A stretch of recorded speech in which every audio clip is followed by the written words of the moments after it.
एक जंगल में एक महात्मा जी रहा करते थे। उनके साथ उनका चेला भी रहता था।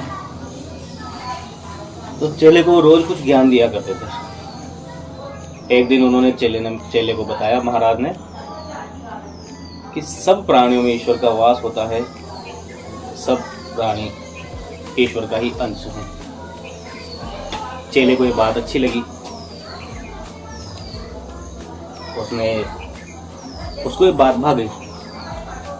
अब एक दिन क्या हुआ कि गुरुजी ने उसको बाजार से कुछ सामान लाने के लिए भेजा। अब सामान लाने के लिए भेजा तो चेले ने वो बात याद रखी कि सब प्राणियों में ईश्वर का वास होता है।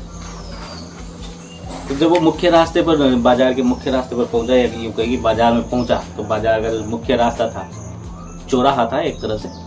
तो वहाँ क्या है कि दूसरी तरफ से हाथी आता हुआ दिखाई दिया। हाथी का मतलब राजा का हाथी होगा या कोई महावत का हाथी होगा, तो हाथी आता हुआ दिखाई दिया। अब क्या हुआ कि जब वो हाथी सामने आया तो वो हाथी पे जो महावत बैठा हुआ था वो चिल्ला रहा जोर जोर से, अरे कि हट जा, हाथी है, दब जाएगा, हट जा हट जा।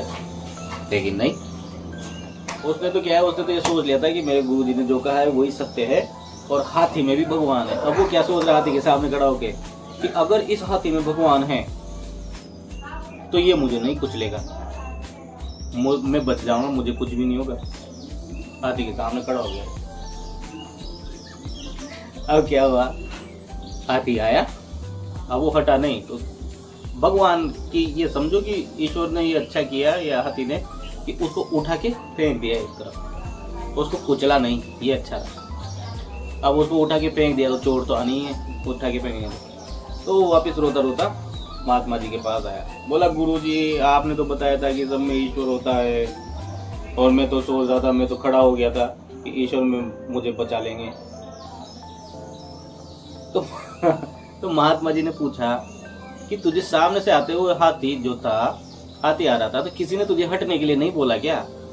कि बोला ना, कई लोगों ने मुझे हटने के लिए बोला, और मैं तो, लेकिन आपकी बात जो मैंने थी वो मुझे तो उस पर पूरा यकीन था कि सब तो हाथी में भी।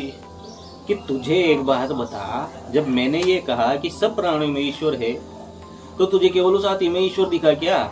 उसके ऊपर जो महावत बैठा हुआ वो जो नहीं गिरा था, उसमें भी तो ईश्वर था, उसमें नहीं दिखा गया। तो कहने का मतलब ये है कि ईश्वर जब सब में है तो फिर सब में ही है, जो हमें सही सलाह दे रहा है उसमें भी तो ईश्वर ही है।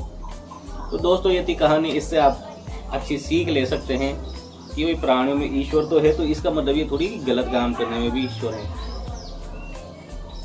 या गलत चीज जो है वो ईश्वर की प्रेरणा से हो रही नहीं है। और कहानी अच्छी लगी हो तो लाइक शेयर सब्सक्राइब जरूर करना, और इसे आगे फॉरवर्ड जरूर करना। और दोस्तों, आप जो भी कमेंट लिखो वो सब व्हाट्सएप में मत लिखा करो, मुझे वापस इसमें कमेंट बॉक्स में नीचे लिखा करो, अच्छी है बुरी है। अगली बार फिर आएंगे आपके लिए अच्छी सी कहानी लेके। धन्यवाद, नमस्कार।